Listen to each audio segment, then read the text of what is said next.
Hi, I hope all is well with you and that you're staying safe. This week, beginning with Parshas Bahaloscha, we have a series of parshios that are rather sad. Parshas Bahaloscha is followed by Parshas Shlach, which relates the episode of the spies, which is followed by Parshas Korach, the terrible rebellion against Moshe Rabbeinu. In Parshas Bahaloscha, which we read this week, we have the incident of the Misonanim, the complainers. It begins with the Erev Rav complaining to Moshe Rabbeinu, and they are soon joined by all of Klal Yisrael complaining and saying how tired they were of the man and how they wanted meat. What is shocking is Moshe Rabbeinu's reaction. He calls out to Hashem, asking him, what did he do to deserve having to put up with all this bickering? And he pleads to the Ribono Shel Olam, asking him to remove him from his position of leadership and even kill him if necessary. He just didn't want to deal with Klal Yisrael anymore. Think about it. This is not the first time that Moshe Rabbeinu was insulted and challenged.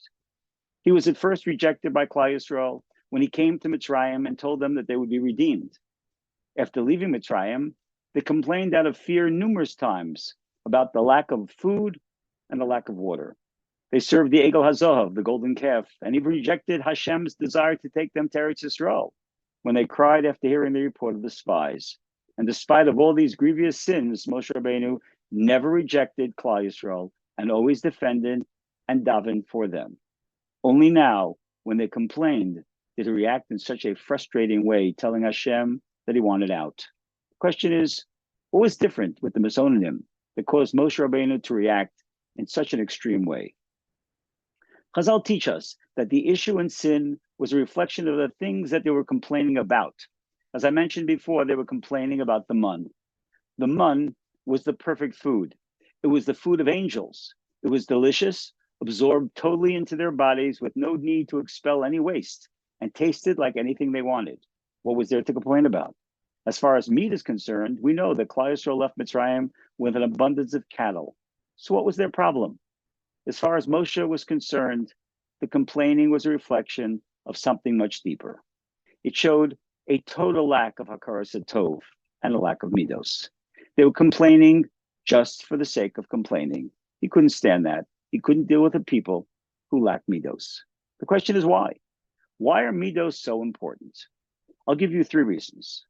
On a simple but important level, good midos will afford a person a happy and fulfilled life. One who has good midos will be liked by everyone. He or she is a nice person who gets along with others. They appreciate others and are liked by society. And as we know, everyone likes to be liked. In fact, the human being craves the admiration of others. On a deeper level, midos are what life is all about. As I've mentioned many times, I once heard from Rabbi Yitzchak Berkowitz, who put it so succinctly. He said that we all are created with midos deficiencies. Our tafkid in life is to perfect as many of those deficiencies as possible. In fact, the Rambam in Shmona Parakim writes specifically that all of the mitzvos were given to us in order to perfect our midos.